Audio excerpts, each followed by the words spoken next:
अस्सलाम वालेकुम, मैं हूं जुनैद जावेद और आप देख रहे हैं मेरा YouTube channel Junaid Javed official. नाजरीन, शहर कराची में यूँ तो बहुत सारी वारदातें होती हैं जो कि अपनी दास्तान ख़ुद बयान करती है, लेकिन एक ऐसी दास्तान भी रकम हो चुकी है जो कि सालों भुलाई नहीं जा सकती। जी हाँ, मैं बात कर रहा हूँ मुस्तफ़ा कत्ल केस की, जिसमें अरमुगान इस वक्त जेल की हवा खा रहा है। अरमुगान के पास इतना सब कुछ कैसे आया और इतनी कम उम्री में अरमुगान ने किस तरीके से अपना नेटवर्क फैलाया, ये तो इदारों के लिए भी एक बड़ा सवालिया निशान है। एक किलानुमा घर जो कि रेजिडेंशियल है, उसके ऊपर कैसे कमर्शियल काम होता रहा, कॉल सेंटर कायम हो गया और किसी को कानों कान खबर तक ना पहुंची। अरमुगान के नेटवर्क का अंदाज़ा इस तरीके से लगाएं कि घर के अंदर भारी मिकदार में असलहा मौजूद है, लेकिन किसी को कोई खबर नहीं।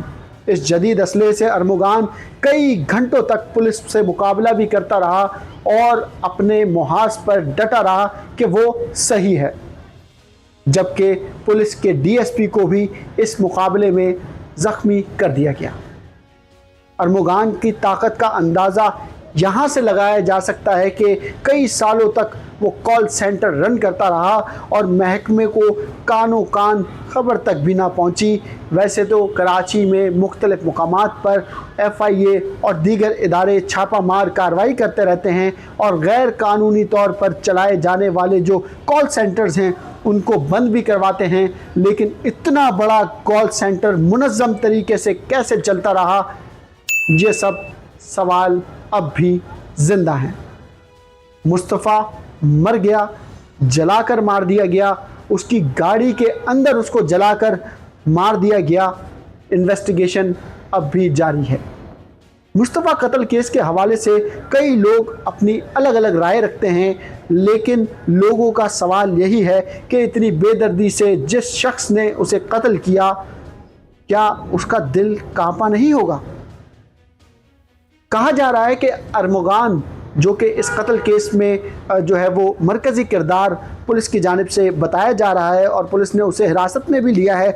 इस वक्त वो जेल की हवा खा रहा है। मुख्तलिफ औकात में अदालतों में उसकी पेशी भी हो रही है। पुलिस की जानिब से तफ्तीश का सिलसिला भी जारी है, जबकि अब पुलिस ने जो है वो अदालत से इस्तदा करना भी जो है वो हमें लग रहा है कि छोड़ दिया है कि इसको पुलिस के रिमांड पर जो है जिस्मानी रिमांड पर पुलिस के हवाले किया जाए। अलबत्ता क्योंकि एक तरीक़ाकार होता है अदालत का, तो अदालत ने मुल्ज़िम अरमुगान को अब जो है वो जेल कस्टडी दे दी है। अरमुगान के हवाले से हमने मुख्तलिफ लोगों से बात की तो हर शख्स उसके बारे में मनफी राय रखता है, लेकिन जब मेरा ध्यान उसके घर की तरफ जाता है तो मैं खुद लर्ज़ा जाता हूँ कि उसके घर में इतना सब कुछ कैसे। वॉक थ्रू गेट्स लगे हुए हैं, CCTV कैमरास लगे हुए हैं, दर्जनों सिक्योरिटी गार्ड्स की एक नफरी उसने पाल रखी है, और वो सब कुछ कैसे मैनेज हो रहा है किसी को मालूम नहीं। कुछ लोग कहते हैं अरमुगान कॉल सेंटर के नाम पर जो है वो धोखाधड़ी का एक बाज़ार गर्म कर रखा हुआ था, और कुछ लोग ये कहते हैं कि वो मुनशियात के कारोबार से भी मुंसलिक था। अरमुगान से तफ्तीश करती रही पुलिस और इस दौरान छापे भी मारे गए। डिफेंस DHA के मुख्तलिफ इलाकों में कई अफराद को ज़ेर हिरासत और ज़ेर तफ्तीश भी लिया गया।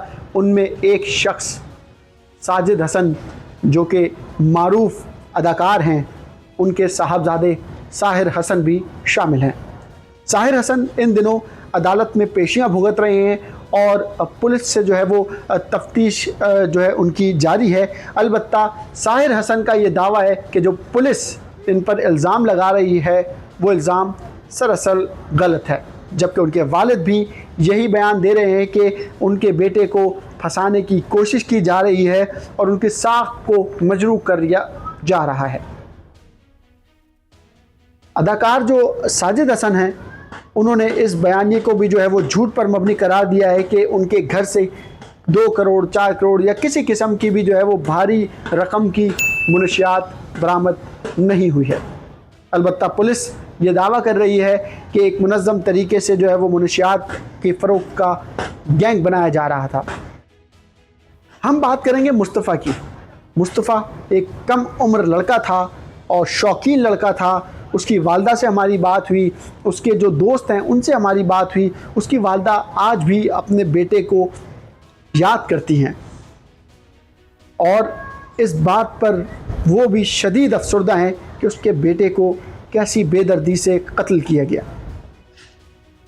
कराची के इलाके डिफेंस में जालसाजी के ज़रिए मुस्तफ़ा को बुलवाया जाता है एक बंगले के अंदर और फिर मुस्तफ़ा की लाश मिलती है बलूचिस्तान में, एक ऐसे इलाके में जहाँ पर परिंदा पर भी नहीं मार सकता, लेकिन एक नॉन कस्टम पेड गाड़ी में यहाँ से बलूचिस्तान तक मुस्तफ़ा को बआसानी ले जाया जाता है और फिर उसको जला दिया जाता है।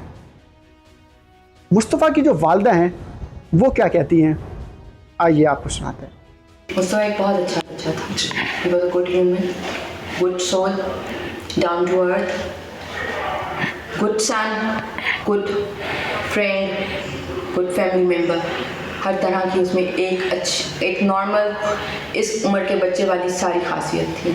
शैतान मस्ती से भरपूर, गाड़ियों का शौक़, दोस्त बनाने, घूमना फिरना, अच्छे कपड़े पहनने, अच्छी चीज़ों का शौक़। लेकिन जी इस तरह अरमान खान टाइप जो करेक्टर हमारी सोसाइटी में आके बैठते हैं, इनको आइडेंटिफाई करना बहुत मुश्किल है।